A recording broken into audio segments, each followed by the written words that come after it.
Okay, let's dive right in.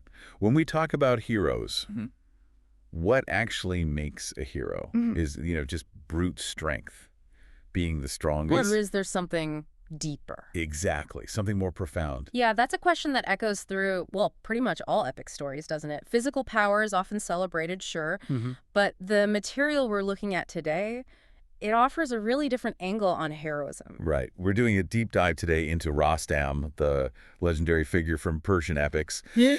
But we're looking past just the battlefield stuff. Yeah.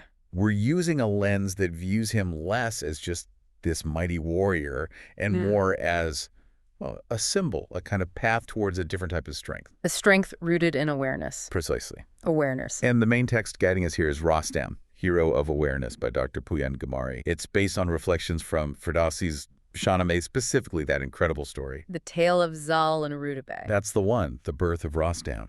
Okay, so our goal, our mission for this deep dive is really to unpack what makes Rostam so unique, at least according to this interpretation. And maybe more importantly, what insights can these, ancient stories offer us today about inner strength, making conscious choices, what it means to be truly awake. Yeah, it's like seeing these old narratives not just as myths or history, but almost as a kind of blueprint. A blueprint for navigating our own lives. Sort of, yeah, navigating the complexities of just being human, but in a maybe more conscious way. So let's start at the beginning with his origins. The text describes his birth as, well, anything but ordinary. Far from it. It talks about the union of his parents, Zal, who was famously raised by the Simurgh, that mythical bird, and Rudabeh, who's depicted as having incredible wisdom and grace. And their union, according to this interpretation, creates something more than just a child. Rostam emerges as this fusion. Yes, a fusion, like the ruggedness of the mountain meeting the refinement of the palace. Silence and eloquence, deep insight and nobility, it's all there from the start. But it wasn't easy. The text really highlights the struggle, doesn't it? Rudabeh was near death during the labor. Absolutely. It emphasizes the immense cost, the profound challenge involved in bringing forth this new kind of being, this new state of awareness. And that's when the Simurgh reappears. It is, the bird from Zal's past. But the interpretation points out something crucial. The Simurgh doesn't just swoop in with magic. No. It returns bearing knowledge. Knowledge the text calls beyond its time. Ah, okay. That's interesting. So knowledge, not just a quick fix. Exactly. The Simurgh suggests a method. Well, completely unheard of back then. Radical. And the interpretation sees this as the Simurgh basically saying, look, for true awareness to be born, the old way, the existing container, it has to be opened up, fundamentally changed. Precisely. And so Rostam is born not through a standard birth, but from what the book calls a new blueprint. And that extraordinary start really sets the stage for why he's different from other heroes. So building on that unique origin, how does the text then describe his core nature?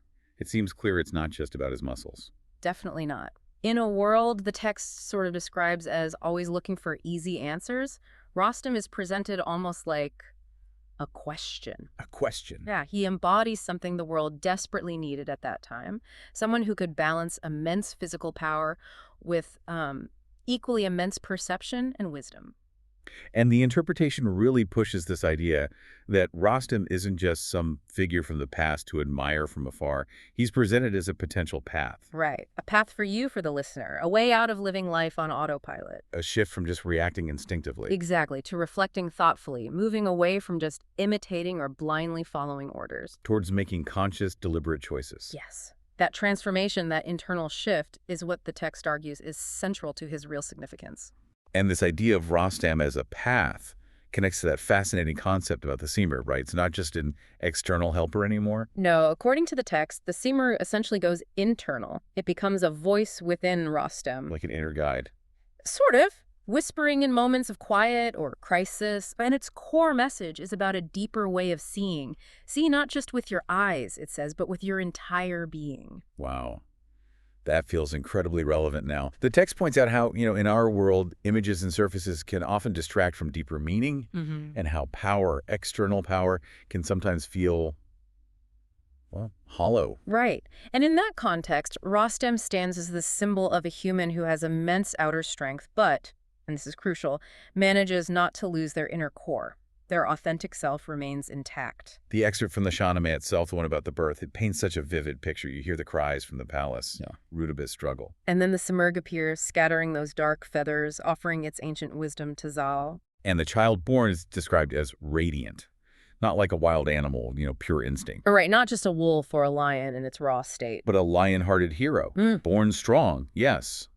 But destined, the text implies, to change the world through that unique blend of power and inner awareness. And the reflection in the book really ties it all together. It frames Rostam as this powerful metaphor for the person who wakes up internally. Wakes up from illusion, from living automatically. Exactly. They still live in the world, they still have power and capability, but they stay whole, centered, and aware inside. They choose, they question, they perceive deeply. Yes, and that, according to this view, is what makes him a true hero.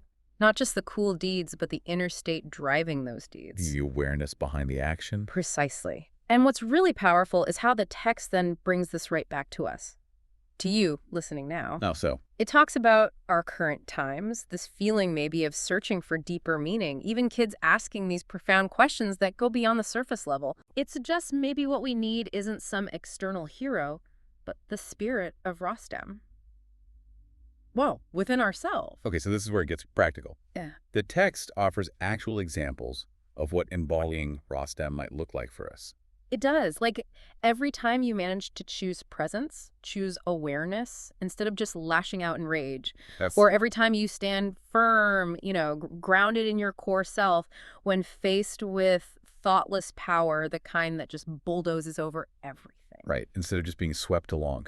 Or even just pausing. Taking a moment to actually reflect instead of blindly following an order or an impulse or, the crowd. Okay. In those moments, the text suggests you're actually embodying those Rostam-like qualities. You're becoming, in its terms, a bit more like Rostam. And it leaves us with that really striking image, doesn't it? Connecting back to the Simurgh and the birth story. It's very powerful. It says the Simurgh isn't just gone. It still flies. Right. Right here, inside your chest.